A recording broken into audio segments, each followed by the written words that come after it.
Hey everyone, welcome to the Canine Culture Podcast, where we talk about everything dog. Q&As with veterinarian professionals, rescue operators, everyday topics. We cover everything dog on this podcast. So make sure you subscribe to the Canine Culture Podcast on your favorite podcast platform, and make sure you're following us on social media on both Instagram and Facebook. Thanks again for listening. Now here's that next episode.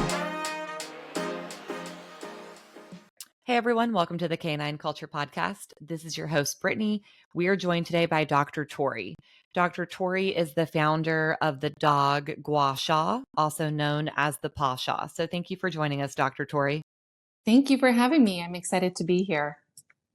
So tell us a little bit about yourself and what you do.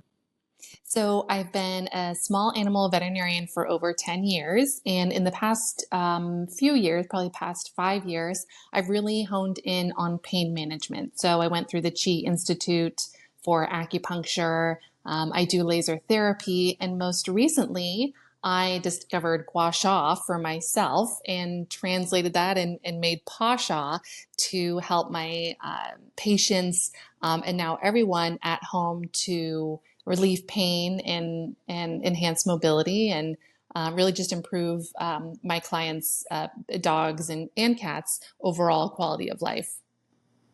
That's awesome. So I've been talking more and more about Gua Sha for people. It just keeps coming up in conversation. Oh, have you seen that on TikTok? People are using this stone on their face, or people are just kind of bringing it up. And so for the listeners who don't know what Gua Sha is or the modality behind it, can you explain that a little bit? Sure. It's been around, at least documented, about 700 years. Orally, I think it's been around for like 2,000 years for oral tradition in traditional Chinese medicine. So it's been around for a long time. And it's basically a smooth tool that it's been made from bone, horn, spoons, a long time ago. And today, stones like jade or rose quartz or amethyst or even stainless steel are made into this flat tool to glide against the skin. And it really helps with your face. It helps with releasing the fascia, which is underneath, and the collagen and all of that to reduce wrinkles. And it also helps with tension like jaw pain and all of that. On the body in humans, it really scrapes and it gets the blood flowing essentially to help with tense muscles, circulation.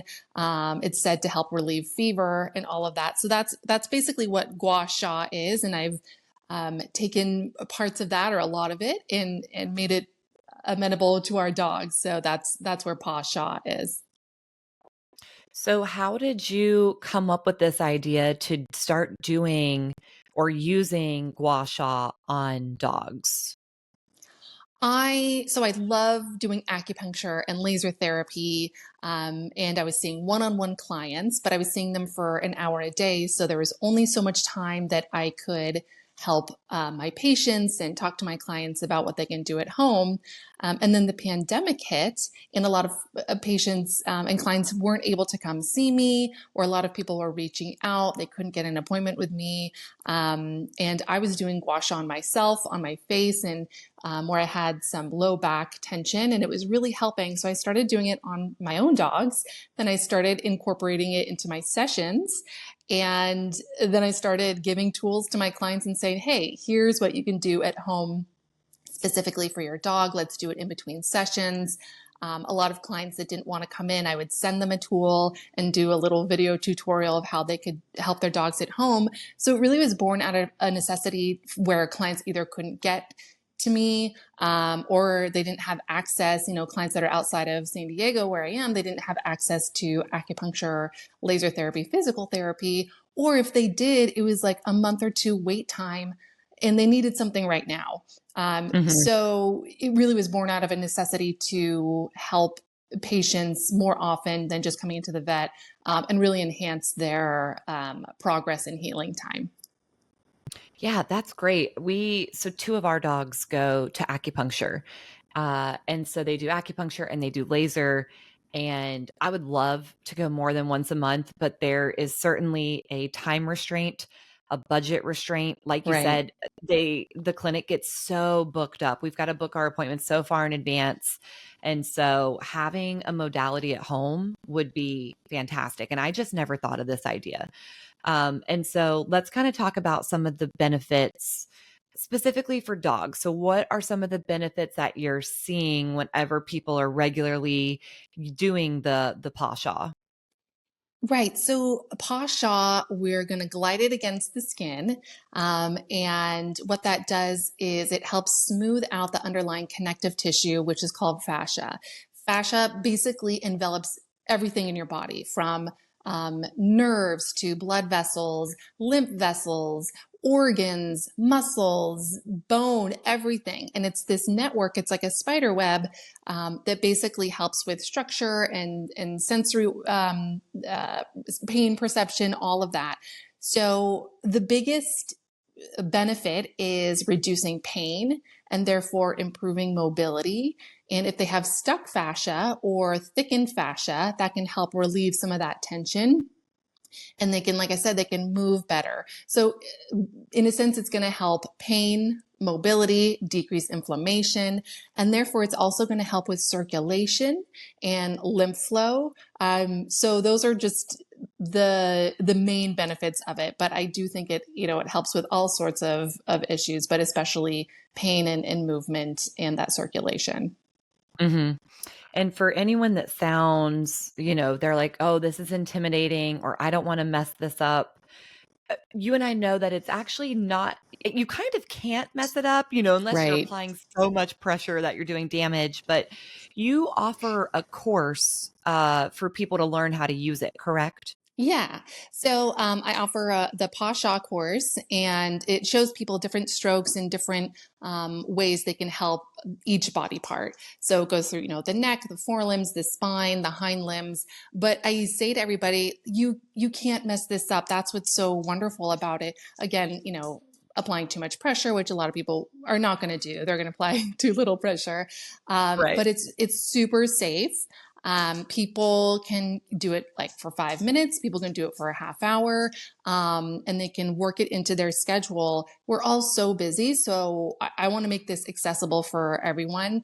Any little bit helps the animal, so it's going to be super beneficial. Again, for 5 minutes, 30 minutes, it really fits into the lifestyle. But yeah, always talk to your veterinarian first. But this is something that is super safe and can be done at home. Awesome. So where can people find you with respect to the website, the course, and then also on social media? So pawsha.com, that's PAWSHA.com, is my website. On social media, on Instagram, I'm at Dog Gua Sha. That's DOGGUASHA. And so those are my two main platforms. And I'm offering the course, but you can also buy just the tool if you just want to see how it is, kind of dip your toe in the water. And I have some basic tips to get started, but I do also have a lot of videos on my Instagram that you can kind of see what it looks like and how to treat certain ailments as well. Awesome. Well, that sounds great. I hope everyone listening gets to get their hands on one of these Paw Shas because it's so accessible and so beneficial. And like you said, any amount of time, it's like, okay, I have 3 minutes today. That's totally fine. Or maybe it's a weekend, you have 20 minutes. And so Right. it's exciting to hear that you've created something so budget friendly, so user friendly, so time friendly. And so I'm just excited to share this with the listeners. So thank you so much for being on today. Thank you. I appreciate it. Thank you for tuning in to the Canine Culture Podcast.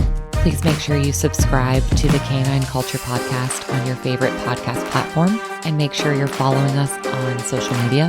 If you have any recommendations, any topics that you'd like to hear, if you know of any guests that would be good for the show, or if you yourself want to be a guest, please reach out to us. Send us an email at canineculturepodcast@gmail.com or send us a direct message on social media. Thank you for listening, and please share this with any of your dog-loving friends.